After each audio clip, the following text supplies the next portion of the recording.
Fl-intervent tiegħu fuq ir-radju tal-Partit Nazzjonalista l-ħadd filgħodu, il-kap tal-Oppożizzjoni Simon Busuttil tkellem dwar temi li ilhom ikarkru f'pajjiżna minn meta hu kien parti mill-gvern, fosthom il-faqar. Fejn minkejja li l-istatistika wriet li f'sentejn ta' amministrazzjoni Laburista naqsu b'5,000 dawk f'riskju ta' faqar, il-kap tal-Oppożizzjoni baqa' imeri sewwa magħruf. Imma mbagħad għandek in-nies f'riskju ta' faqar illi flok jonqsu qegħdin jiżdiedu. Fl-aħħar amministrazzjoni dawk fil-faqar kienu żdiedu bi 18,000, iżda issa Simon Busuttil qed jgħid li din hija sfida.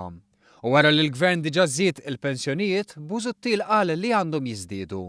Għal-kliem Busuttil irreaġixxa l-Partit Laburista li qal li dan huwa konferma ta' kemm Busuttil huwa negattiv u bitter.